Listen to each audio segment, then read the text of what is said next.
motor universal del ser humano que nos distingue del resto de los seres del planeta. Un motor que le da sentido a la vida, que nos llena de pasión. Nos hace crear, explorar, inventar y evolucionar. Se trata de la imaginación. Y es la imaginación la que le ha dado al hombre la posibilidad de tener una vida erótica más allá del simple acto de apareamiento. Le ha dado la posibilidad de crear arte a partir de sus ideas y emociones, cultivando su espíritu y tejiendo su cultura. El placer es un concepto que refiere al deleite o regocijo que se experimenta al hacer o lograr alguna cosa que provoca agrado. Y el ser humano ha logrado hacer grandes cosas con todo aquello que le produce placer. Por ejemplo, creó la gastronomía por el placer de comer, la poesía por el placer de las palabras y el erotismo por el placer sexual. La raza humana experimentamos más orgasmos y con éxtasis más prolongados que el resto de los seres animales, seguramente como resultado de nuestra propia evolución.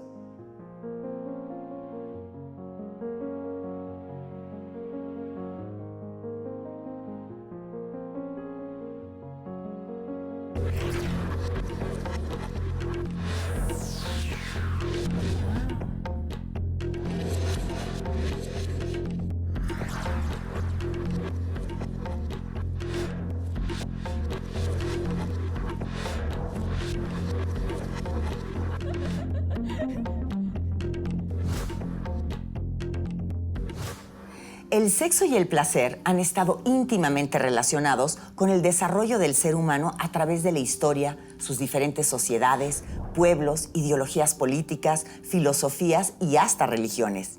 Esencialmente diseñado para preservar la especie, el sexo se convirtió en una diversión, en un entretenimiento, un goce, en un momento de intimidad, en un sencillo y gran placer. ¿No es así, Juan?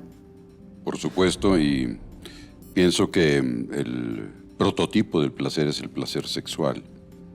Pero tenemos que tener en cuenta que el placer se da en un estado de carencia, en un estado de deseo, ¿sí? El deseo sexual es el que se puede cumplimentar y entonces tenemos una cuota de placer. Pero habría que entender que partimos de la necesidad, partimos del deseo siempre para poder entender lo que es el placer. Y por supuesto, el placer sexual ha sido uno de los motores principales, la sexualidad y el placer. Tan es así que el hombre desde tiempos inmemoriales ha tratado de conservar el placer de la sexualidad liberándose un poco de sus consecuencias, es decir, del embarazo. Los métodos anticonceptivos son casi desde los inicios de la humanidad, en donde el hombre trata de obtener el placer sexual sin la necesidad de embarazar necesariamente a la persona con la cual está teniendo ese goce. ¿Quiere decir que el placer sería como un sinónimo de felicidad?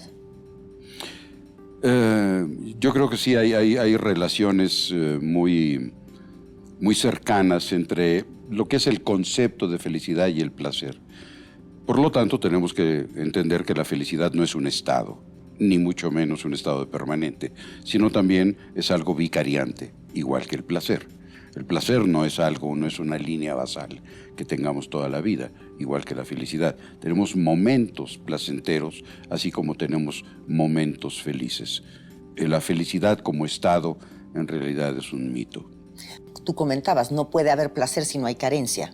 Entonces, si no estamos carentes, en algún momento tampoco podríamos disfrutar, digamos, del placer, ¿no? Claro. En el mundo del arte, el placer y el sexo han sido representados desde la antigüedad hasta ahora. Muchos artistas fueron cuestionados por sus dibujos eróticos, pero difícilmente podemos hablar de artistas que no hayan tomado al erotismo para plasmarlo en algunas de sus obras. Como dijera el artista Egon Schiele, criticado por sus pinturas desprovistas de pudor y moral, siempre son obras de arte. ¿Acaso hay artistas que no hayan realizado retratos eróticos? Ahora, algo que me parece importante es que el placer está también íntimamente ligado con la imaginación. Es decir, los animales pueden gozar seguramente de un acto sexual, por así decirlo, y pueden gozar de la comida. Pero finalmente el ser humano es el único que sí despierta el placer por la gastronomía, que despierta el placer por el erotismo. Tiene que ver con un proceso de imaginación, de mente. Sí, y yo creo que tú estás señalando lo que, por lo menos dentro de la doctrina psicoanalítica, distinguimos entre lo que es necesidad y deseo. La necesidad es un apetito. Por ejemplo, cuando tenemos hambre, ¿sí? Es muy distinto tener hambre a tener deseo de una lasaña. Claro. Específicamente, ¿no?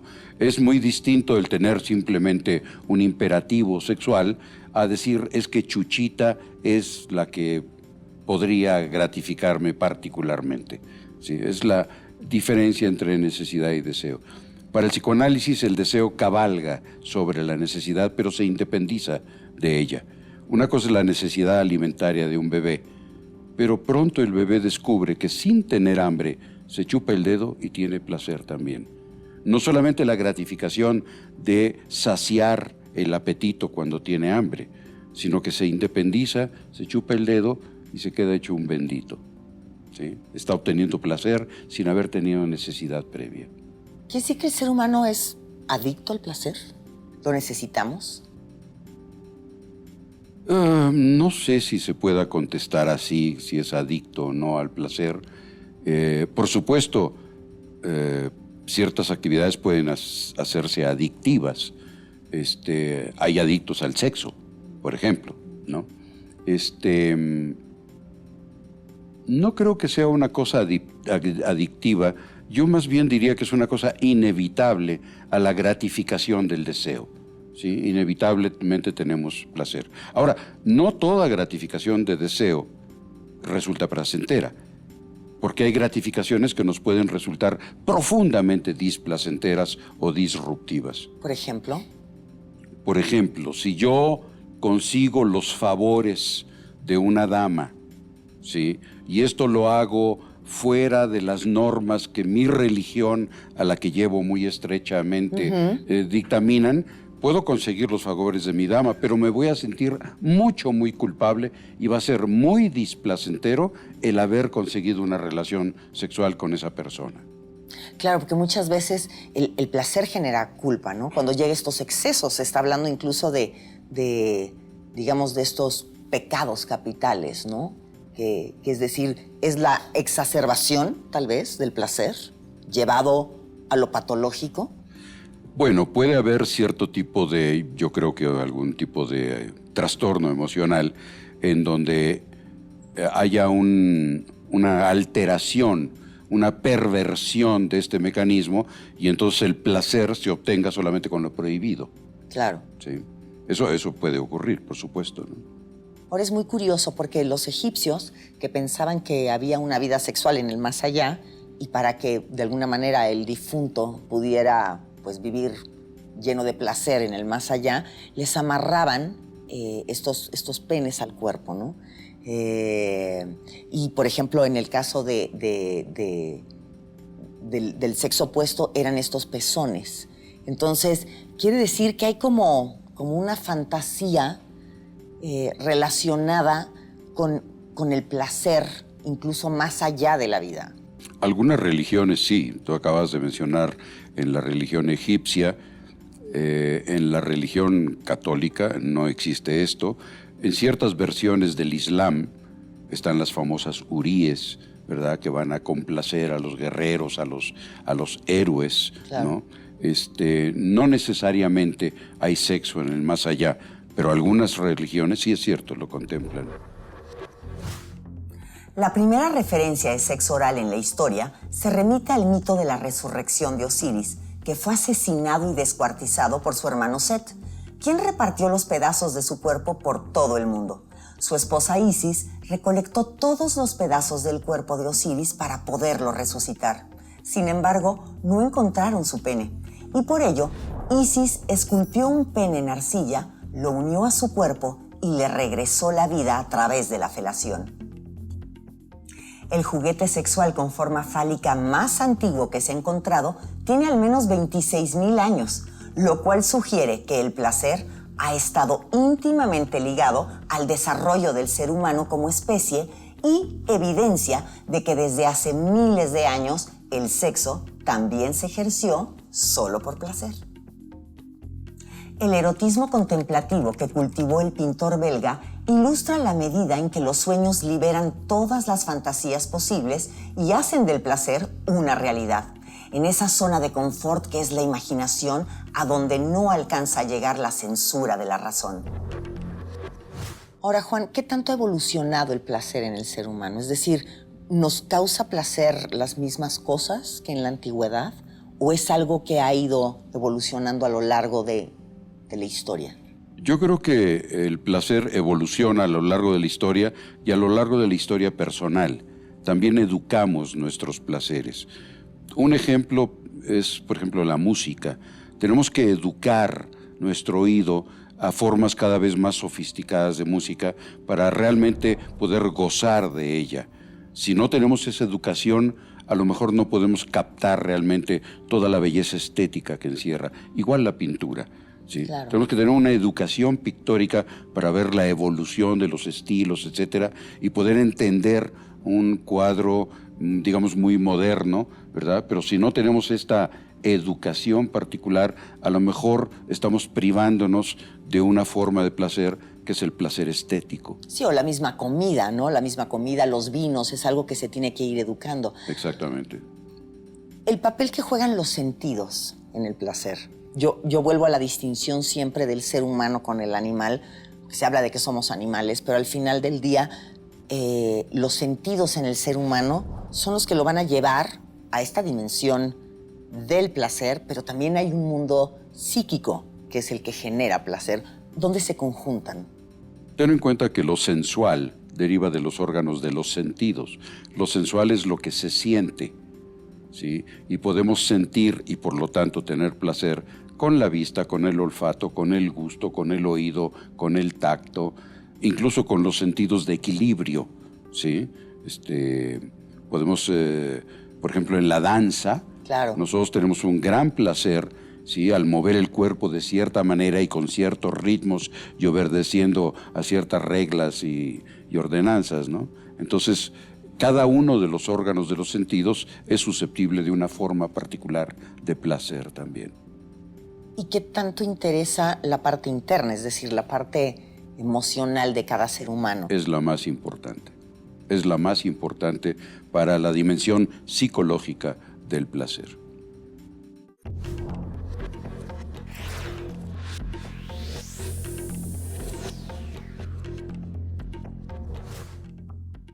Henri Avril fue un pintor francés que realizó un gran número de ilustraciones para literatura erótica bajo el seudónimo de Paul Avril y por ello es considerado como el padre de la pintura erótica.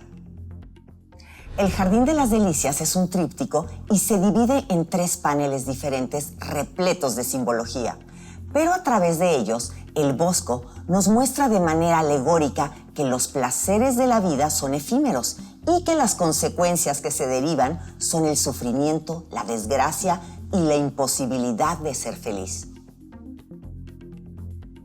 Shunga es un género artístico erótico japonés. Esta obra de Hokusai logró sobresalir entre los artistas de esta corriente. El pulpo practicando sexo oral a la mujer en cuyo rostro se puede ver el más puro éxtasis le dan a la obra un contenido poco frecuente en el arte común. Juan, nos comentabas hace un momento que la parte más importante del placer radica en el área emocional o psíquica. ¿Por qué? Sí, porque el placer tiene que ver con el mundo subjetivo, no con el mundo objetivo, no con las cosas con lo que son, sino con lo que significan para nosotros. Un ejemplo puede ser el amor cortés famoso, en donde a la mujer se le idealiza en función de una fantasía, ¿sí? La mujer no tiene esos atributos. En el Quijote Claro. Dulcinea del Toboso es una campesina Sí, claro. que le huele la boca a ajos, ¿no? Sin embargo, Quijote la convierte en una dama excelsa, perfecta, de una belleza sin par, etc. Todo esto está dado por el mundo interno de Alonso Quijano. Su mundo interno construye esa realidad. Por lo tanto, el mundo subjetivo es fundamental para el mundo del placer. Y los significados, finalmente, ¿no? Claro. Cada quien tenemos diferentes significados y, por lo tanto, tenemos diferentes placeres, ¿no? Y en este sentido es curioso porque está comprobado que es un mito la eficiencia de los afrodisíacos. Sin embargo, sabemos que la gente sigue creyendo en ellos. A lo largo de toda la vida se han usado, pero es este mundo interno que les da este valor, ¿no?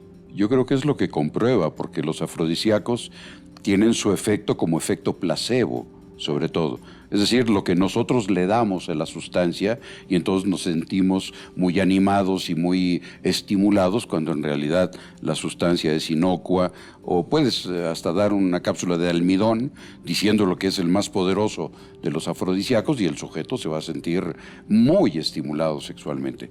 Pero ¿por qué la subjetividad le dio ese valor a una píldora que no tenía ninguno, ¿no? Entonces el mundo interno es fundamental para eso. Se ha hablado mucho sobre el contenido sexual de esta obra escultórica. La cara de Santa Teresa refleja perfectamente la causa del nombre de la obra. Si unimos el hecho de que un objeto puntiagudo amenaza con atravesar a Santa Teresa con su estado de sumisión y gozo, el mensaje queda claro.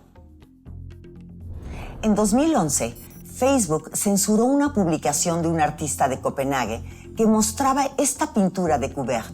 Así que un grupo de simpatizantes comenzó a utilizar esta imagen como foto de perfil como una forma de combatir la censura. Los ancestros de Alejandro Magno vivían en las montañas del norte de Grecia y se dice que ahí Olimpia, la madre de Alejandro, llevaba a cabo ritos sobrenaturales y ceremonias orgiásticas. Estas actividades ocultas dieron pie a rumores seguramente oídos por el niño Alejandro que decían que su padre era nada menos que el dios mitad griego y mitad egipcio, Amón. Picasso dijo alguna vez que el arte y la sensualidad son la misma cosa. Lo que es un hecho es que la obra de Picasso tiene una alta carga de erotismo, y es que la pintura, las mujeres y el placer ocuparon un lugar importantísimo en la vida de este artista. Ahora, anteriormente habíamos hablado del tema de la culpa, es decir, que no todos los placeres, tú comentabas, eran agradables. Pero es una tendencia del ser humano a sentirse culpable cuando recibe un placer, más allá de lo que tú habías comentado, de si es algo que está en contra de sus creencias o vaya, de cómo fue, digamos, educado. Pero si nos vamos al tema de que muchas veces las sociedades que viven para el placer se sienten culpables, comer da culpa, el sexo da culpa, ¿realmente da culpa? No existe una forma inmanente de culpa. O sea, no nacemos con la capacidad. O sea, nacemos con la capacidad de tener culpa, pero no nacemos con culpas, ¿sí? Tenemos el aparato para sentir culpas. Las culpas son respuestas ante cosas que hemos incorporado como mal hechas o malas o pecados, ¿sí? La sociedad dicta algo, pero nosotros incorporamos en una estructura sensora interna, a la que el psicoanálisis le llama superyo, nosotros incorporamos todas esas prohibiciones, entonces si hacemos algo, nos sentimos culpables. No necesitamos que alguien nos diga, mira qué mal hiciste, sino que sin que nadie nos diga nada, nosotros nos consideramos culpables y además incluso dignos de un castigo, ¿sí? A veces hay gente que está promoviendo ser castigado cuando nadie le ha dicho nada, ¿no? Y lo que es muy curioso es que también en estas culturas judeocristianas, donde el sufrimiento de alguna manera enaltece al ser humano, pues entonces de pronto el placer también sería un generador de culpa, ¿no? Sí, por supuesto. Sobre todo, más en la parte cristiana que en la parte judaica, pienso yo, que esto de que este mundo tiene que ser un valle de lágrimas y que mientras más sufras, un pedazo, un lote más grande te toca en el cielo, es una idea muy peculiar, pero que sí es producto de una cultura especial y de una religión especial. ¿Qué tan importante es el placer para los seres humanos en términos de cómo nos estructura, cómo nos lleva en la vida? Bueno, yo creo que es fundamental el sentir experiencias placenteras, ¿sí? Así como es fundamental la necesidad, y la necesidad es lo que crea el psiquismo y crea el pensamiento, el placer es lo que consolida esta estructura que se forma, ¿sí? Es la respuesta placentera. Por eso las madres tienen que ser lo más adecuadas posibles, porque son las que dan estas experiencias de gratificación, de placer, y esto nos consolida como seres humanos con derecho a sentir bienestar, sobre todo, ¿no? Claro, porque placer y bienestar también son sinónimos, ¿no? Totalmente. Ahora, en el caso, por ejemplo, que tú comentabas de la importancia del placer, ¿qué pasa con las personas que viven insatisfechas? ¿Hay algo que pueda evitar internamente que sintamos placer o que tengamos la capacidad de sentir placer? Sí, hay una forma infalible de ser infeliz, y es ponerte metas prácticamente irrealizables. Las gentes que se ponen la vara de medir tan alta que nunca la pueden alcanzar, tienen el seguro de ser infelices siempre, porque nunca van a gratificarse. Hagan lo que hagan, aunque hagan cosas muy buenas y muy productivas y muy creativas, nunca le llegan a esa vara de medir y por lo tanto no se pueden gratificar.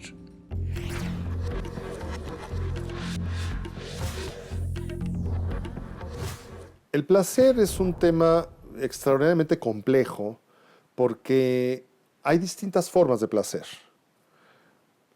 Quizás si nos referimos coloquialmente al placer, podemos asociar fácilmente al cuerpo en un desenfreno sensual que se asocia, al menos en una moral cristiana, con los pecados capitales, ¿no? La indulgencia de los placeres que se refieren a esa carnalidad. Pero en arte y en cultura y en la especie humana hay otras formas de placer.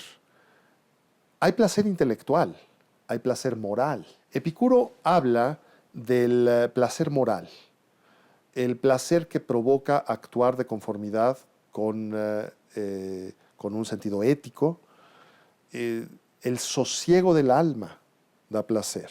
Pero más allá del placer intelectual o del placer estético abstracto, la búsqueda de la belleza, en arte constantemente estamos aludiendo al placer de cada uno de los sentidos o de los sentidos en su conjunto.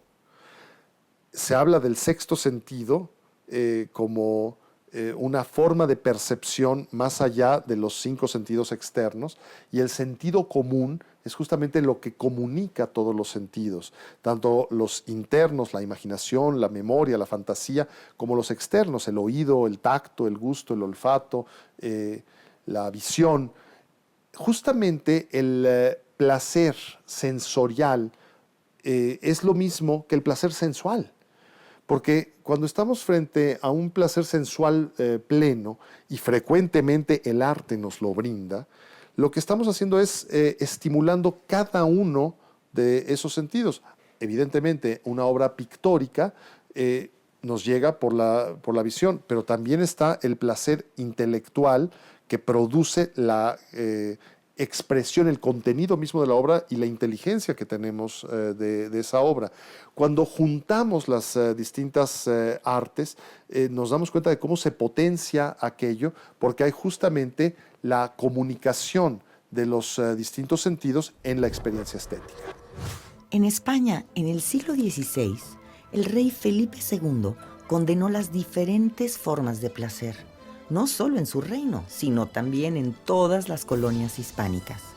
El rey condenaba incluso los actos involuntarios como los sueños eróticos o las poluciones nocturnas, asegurando que se trataba de tentaciones del diablo. Pero el mundo fue cambiando y para finales del siglo XVIII, el marqués de Sade introdujo en Francia una nueva visión del placer sexual, visión que fue interpretada como una mera incitación a la perversión y al crimen. Y sobre el placer sexual también se ha escrito mucho.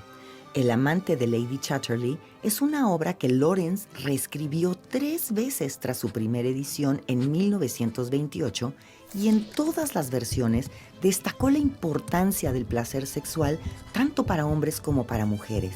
El libro fue prohibido durante 30 años en Gran Bretaña y también en Estados Unidos, pero hoy es un referente imprescindible de la literatura erótica. Sin duda, el mayor tratado sobre placer sexual es el Kama Sutra, un texto escrito por Malanaga Vatsyayana en el siglo III después de Cristo. Esta obra no se conoció en Occidente hasta 1883, cuando Sir Richard Francis Burton lo tradujo al inglés, aunque su edición masiva se dio hasta 1960. El templo de Khajuraho, también conocido como Templos del Kama Sutra, ha sido declarado Patrimonio de la Humanidad por la UNESCO y conforman un prodigioso conjunto arquitectónico y escultórico. No se sabe a ciencia cierta cuál fue el motivo por el que los templos se decoraron con diversos motivos eróticos. Algunos estudiosos creen que la decoración tenía un motivo educativo, enseñar el Kama Sutra a los más jóvenes. Para otros, los templos son un homenaje al matrimonio entre Shiva y Parvati. También existe la teoría de que las esculturas representando amantes servían de protección, ya que ahuyentaban a los malos espíritus y también a los rayos. Lo que sí sabemos es que para el Kama Sutra, el sexo es una unión divina.